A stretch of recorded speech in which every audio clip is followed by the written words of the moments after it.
Coming up, we're going to take a sneak peek at the Value Prop scorecard.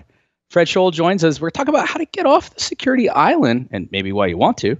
And it's been a big week of security IPOs. That's because Paul and I said we needed that it was so quiet. So we got Palo Alto in the news, CyberArk, Experian, a lot more. Business Security Weekly starts now. This is Security Weekly, for security professionals, by security professionals.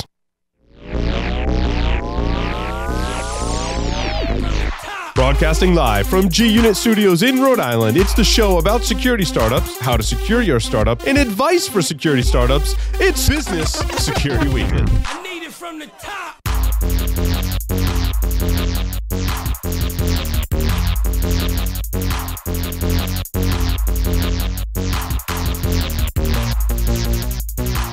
Brought to you by... Do you have a website, an external presence, employees, an office? Any of these things can be compromised and attacked. How are you defending your assets? Have you penetration tested your public assets? Start 2018 by taking a proactive approach to securing your vulnerable areas. Black Hills Information Security has been helping companies find their weaknesses since 2008. Email consulting at blackhillsinfosec.com and see how they can help you sleep better at night. Hey, everybody, and welcome to Business Security Weekly. It's episode number 78. We're recording and streaming it live Friday, March 16th, 2018. I had a glance, make sure I got that right. This is the show where we explore the business of security in an effort to improve the security of business. We want to be your trusted source where we talk about leadership, communication, and innovation. So that's where we'll still cover the startups. I am Michael Santarcangelo, your straight-talking host, showing you how to overcome friction and translate your value and understanding. And joining me from G-Unit Studios in Rhode Island, the man, he's got to be tired of shoveling snow, but loving conferences. It's my friend Paul Asadorian. What's going on, Michael? It's nice to be here. You sound a little under the weather today. I think I caught Matt's cold. When the sickness went through the house, it didn't get me, and then apparently now it did. So yeah, I don't know. It's that time of year. I didn't shovel any snow though, so I'm good. So we're going to do the articles, discussion on leadership, communication, innovation, and then are we going to do the interview and then tracking security innovation? Yep, that's the order. Okay. Yeah, we like to keep it fresh here on the program, so we'll shift stuff up from time to time. But we try to work the schedules and make it all work. The discussion with Fred Scholl is going to be great, but what we wanted to do quick, touch a couple things. Let me remind people too, it's conference season, and I want to talk about the conference you were just at and the one that you're going to, and that'll set us up for the Value Prop. Sneak peek, the scorecard, some stuff we can do there. But let me remind people, Source Boston 2018. And that's coming up. It's going to be May 9th to 10th, downtown Marriott, Boston. And we have a discount. So if you're part of our family and you're one of our audience members, if you use the code, oh, man, you have to come to the show notes and get this right. It's SW75WMK. I feel like that's like a license key for something, but that'll save you $75. So one click, come check us out. You get $75. You go to sourceconference.com/events/boss18, or just come to the show notes that we've got for you at securityweekly.com. All that stuff will be right there for you. And Paul, you'll be at that conference too, right? Yeah, I'm presenting at Source Boston. There you go. Docker in security. Or security. Yeah, both. So what we're doing for this first segment is I told people, and I mentioned a couple times, and it's been something we've been working on for a while, was can we do a scorecard for the Value Prop? And I want to talk about your experience this week, but let me just kind of set the stage this way. One of the things I've enjoyed when you and I go to shows together is we've kind of done what you called the A for the day, and I love that. And it's and I've also done this with our friend Jonathan Sander. We go, and I just walk up to people, very unassuming, and I just go, hey, what do you guys do? What problem do you guys solve? And it's been fascinating to hear the range of answers. And over the last year or two, as I've been working on the Straight Talk framework, you and I have kind of distilled down to the Value Prop is 3 questions. What problem are you trying to solve? What value do you create? And then what's the impact? Classically, people will say, what's the differentiation? I'm going to tell you right now, that's a waste of your time. Don't worry about differentiating. Just tell me what the impact is. Because get that right and you'll differentiate yourselves. And so I actually developed out like an 18-point rubric, right? It's a way to actually like score it, was using Likert scales, all sorts of stuff. And Paul, what I found was that was too much. It was people weren't really getting through it. So I broke it down to a 9-point rubric. Yeah, it turns out that was also a little bit too intense for people, a little too much. And so what I've gotten down to now And we'll roll it out. I'm thinking for next week. I'll have it available for people to grab and start to use. And I want to put some more context around it for folks. It's just 3 questions, but I've phrased them differently. So I'm still using the straight talk frameworks. We're still asking, what problem are you trying to solve? What's the value you create solving that problem? And what's the impact of your solution? But we're asking it now so that the answer is just yes or no. So it's did the person talking to me clearly articulate, right? Do I understand the problem that they're trying to solve? And then we add in a filter. Do I have that problem? By the way, if the answer is no, you don't continue, right? It's it's not worth your time. It's not worth their time either. Then same thing. So we're asking value in a way of, does it feel like they explained it to you? Like, do you feel that there's a sense of value here? Is it worth continuing or not? Have you considered the impact? Have they explained to you potential impact? And then the 5th filter is really simple. It's what's the next step? Right? We talk about this all the time here. It's just saying, is it clear to me what the next step is? Yes or no? What I've kind of found is if you get all 5 yeses, it's probably worth continuing. If you get 5 no's, it's probably not worth continuing. In fact, if you get the first 2 no, it's probably not worth it. But this way, the other thing you get out of the scorecard, right, it's a yes, no, or where do you go? So what do I need to focus on? So, okay, it kind of got me at the problem. It sounds good. I'm not sure about the value or the impact. Okay, that's where we need to focus. That's what I need to know from you. That's how we can figure it out.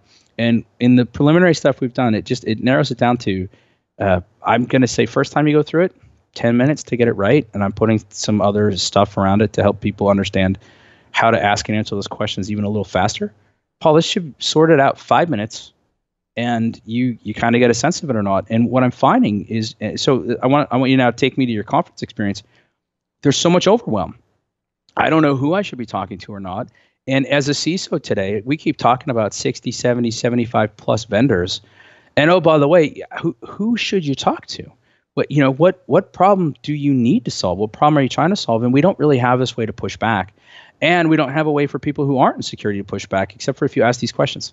If you ask these questions and you filter it out pretty quickly, I've given people a way now to sort really fast because you can't solve everything, can't do everything.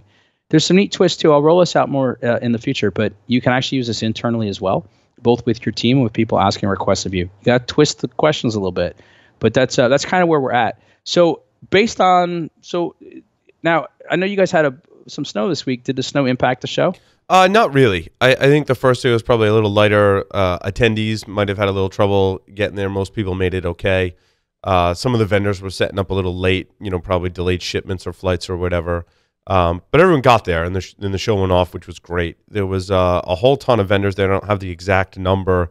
It was exhausting walking the floor for a day and a half, just trying to talk to everyone on the floor because there were so many vendors there.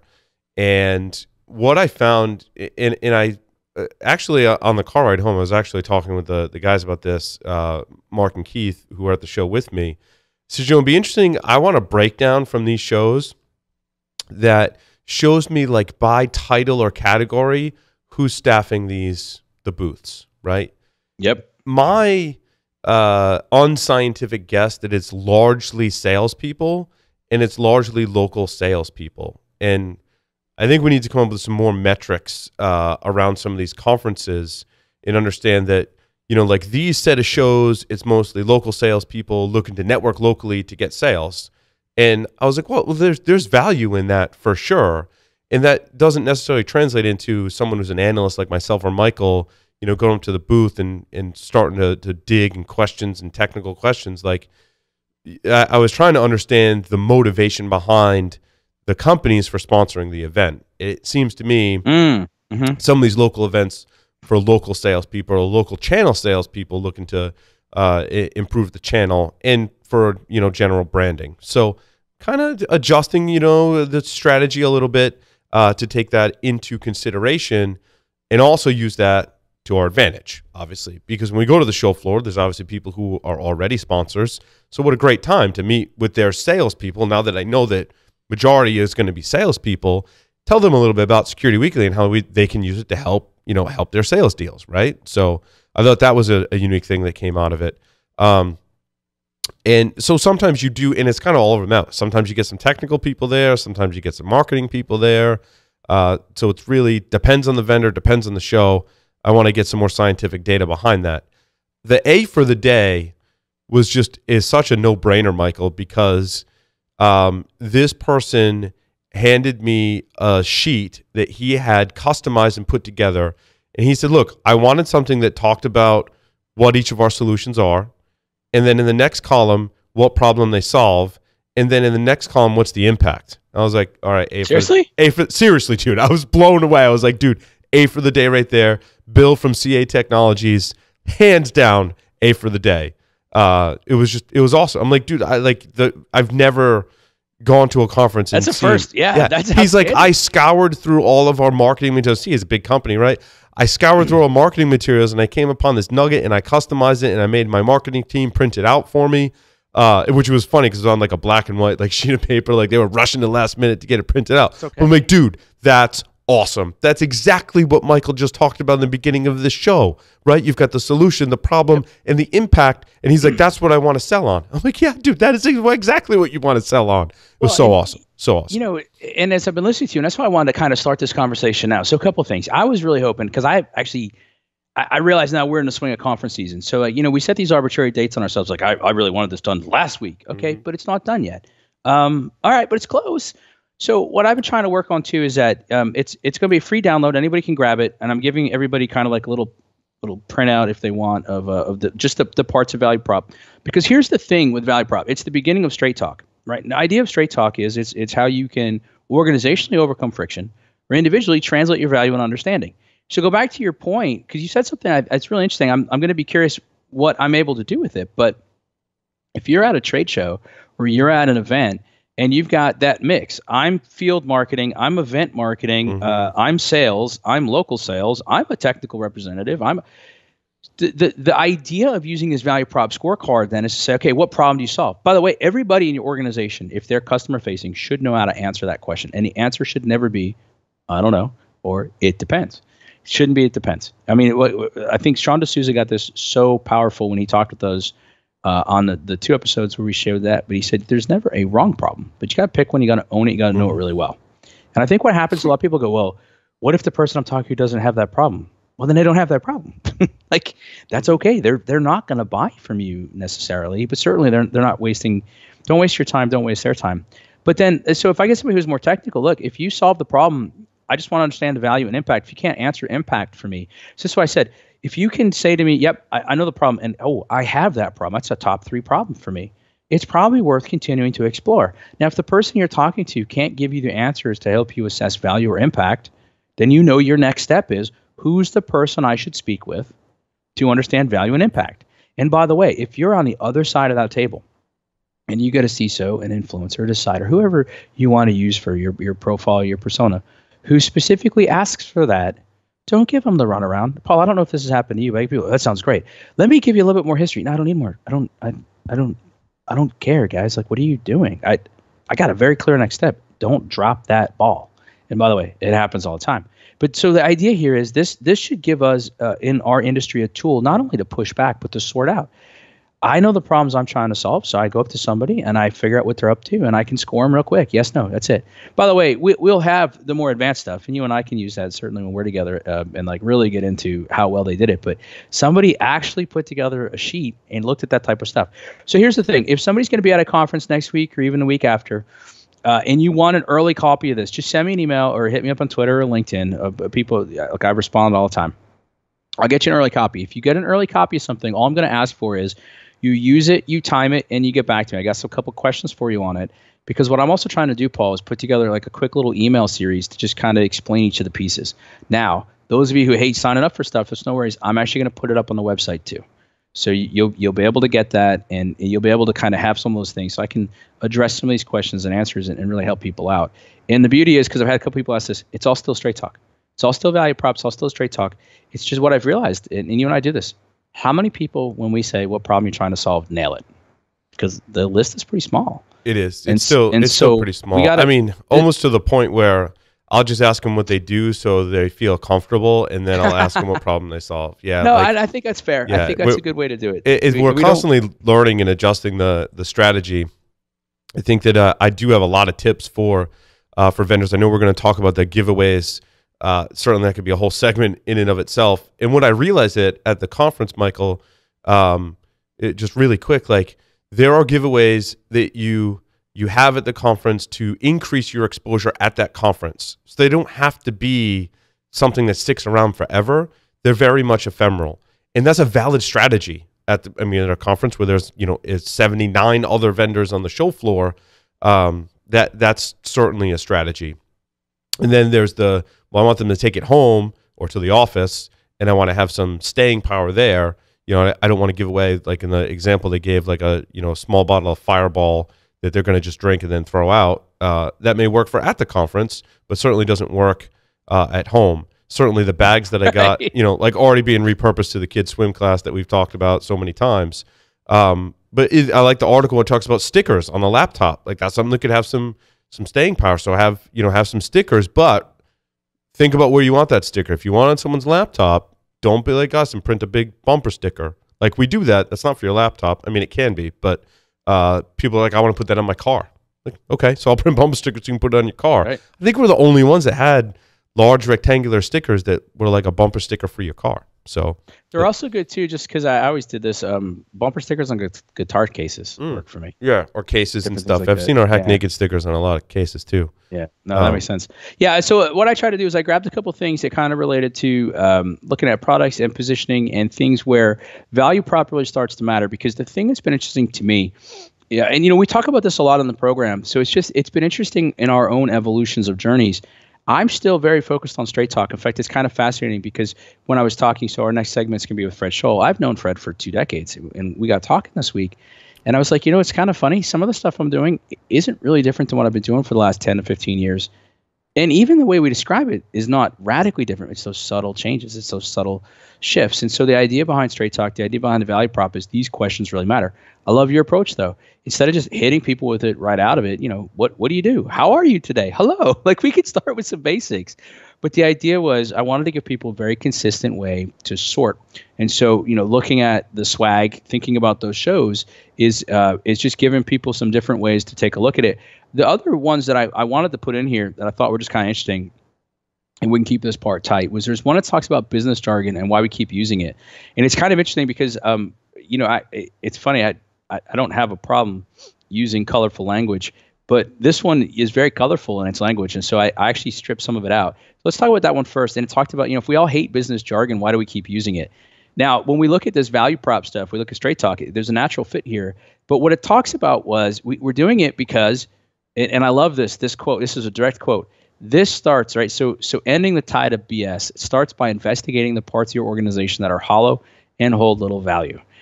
Now, what's interesting is, just so we're clear, it doesn't then mean that they are of no value. It means the question then, the follow-up to that is, what do we need to do to elevate their value?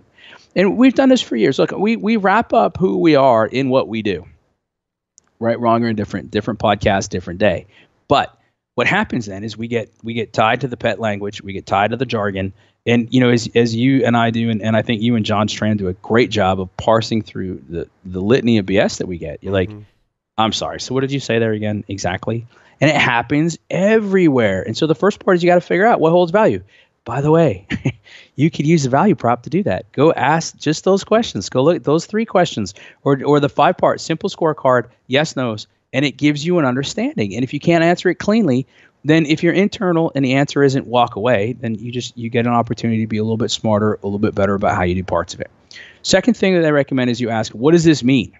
It's basically saying, right, I think the way, Paul, you and I have a tendency to do it, and me more than anybody else, is I typically say, all right, I grew up with picture pages. I'm not the smart one here. Can you try explaining it again? So to your point, I can't say, dude, you're a moron. That made no sense at all. What the hell are you talking about? I think it's just easier to say, cool, I'm not sure I understand that jargon. Yeah. Can you try again? Can you explain it to me? And I had to do that with certainly a couple of vendors on the floor, and I think there were salespeople of varying degrees of skill or time at the company, which is challenging for them, obviously. I also, jargon can be a way to, confuse people, but also get on the same page as well. So I kind of tested out hey, we're a security market validation company. And I'm like, I'm sure you don't know what that is, but let me explain it. So I want to get our jargon that we came up with to describe what we do, because I think it's unique. And then I kind of went in to use other examples and jargon that they may understand. I'm like, well, you know what a PR company is, you know what a marketing agency is, right? And we have that conversation. I'm like, well, and we do a podcast, and like announcers that were former football players, right? Like they make the best announcers because they have an understanding of the game. That's kind of what we do. So you work your way through it. You might use some jargon, but explain the jargon as well. The other trend I noticed was everyone's got machine learning and artificial intelligence.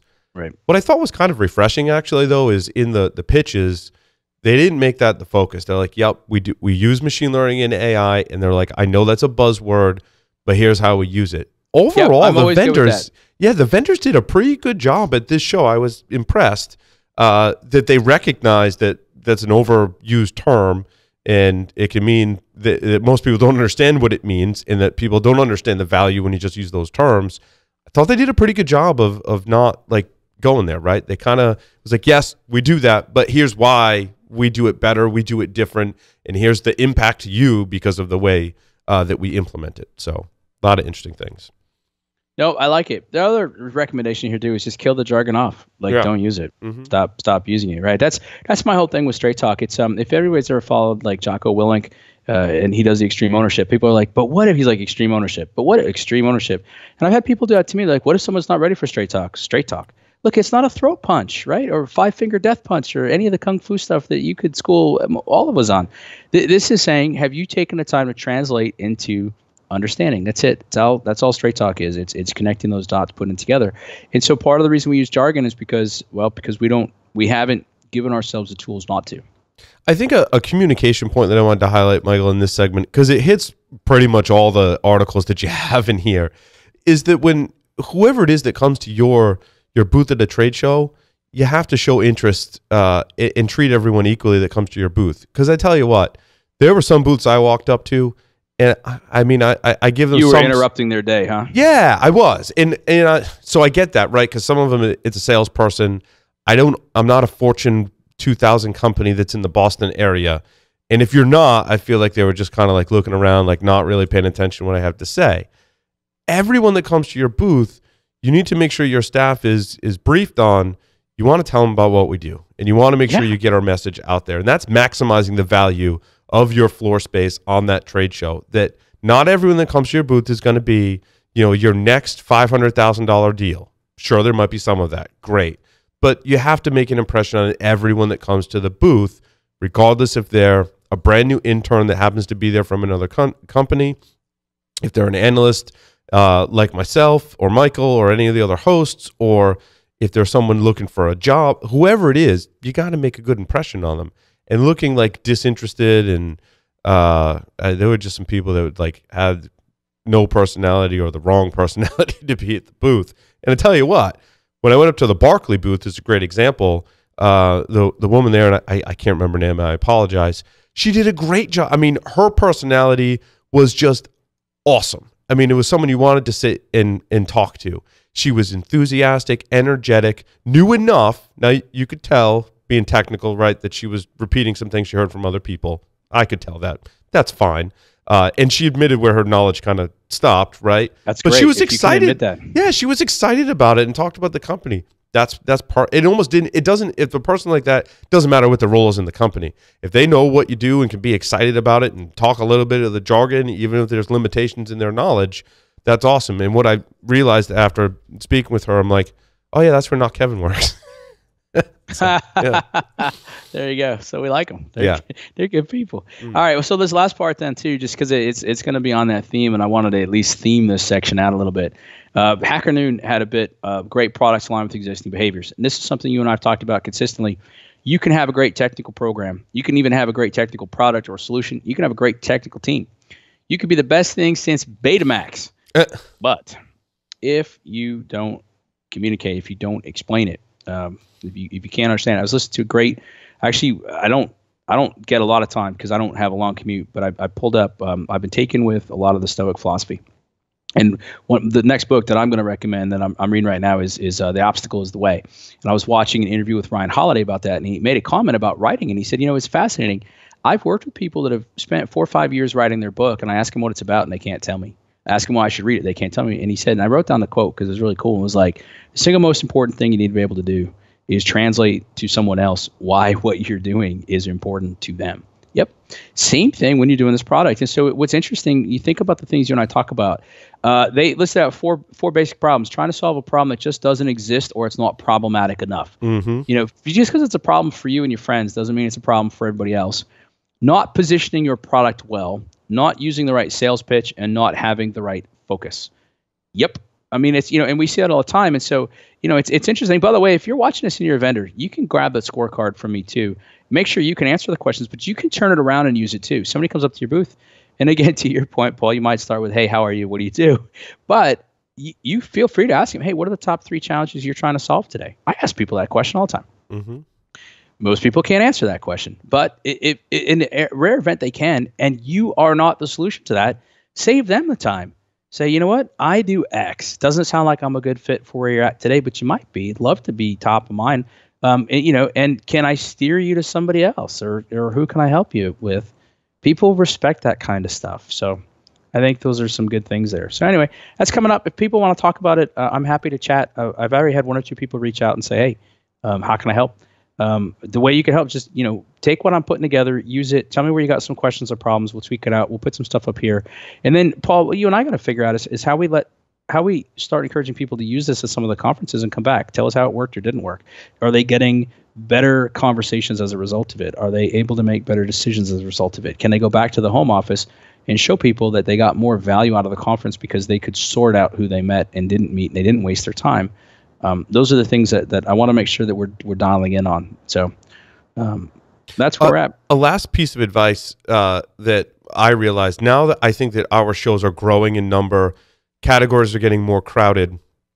What I'm going to do from now on, Michael, is I'm going to print out a list of all the vendors that are going to be at the show, and I'm going to do some homework before I go to every show. Because when you think you know what people do, or you think you know what's going on, you don't. And any kind of pretexting or pre-knowledge you can gain helps you be more effective at the show, identifying who you want to talk to, knowing who's in what category, and learning about a category, knowing I'm going to go see these 3 companies and they're in that category, knowing who just got bought and what the latest news is. All that stuff is great. And I did a poor job at this last show because I'm like, oh, I'll just go and learn that while I was there. I was totally overwhelmed. So I'm like, now from now on, all the time in the future, I'm going to have some copious notes and research ready for every single show. We've already started on that for Paul, next week. When you go into those shows and you know that there's a particular category you're looking at or a way somebody's solving it, and you come with that base level of knowledge, you watch their reactions to it, because a lot of people, that's not the level of question they're used to getting. Right. And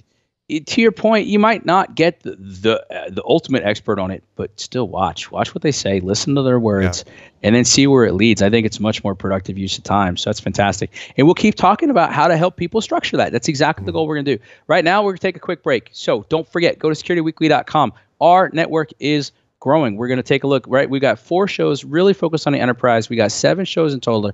There's something for everybody, multiple things to be able to do there. So check out our full line of programming. It's going to make your job just a little bit easier. That's our goal. And when we come back, Fred Scholl is going to join us. We're going to talk about how to get off the security island and why you want to.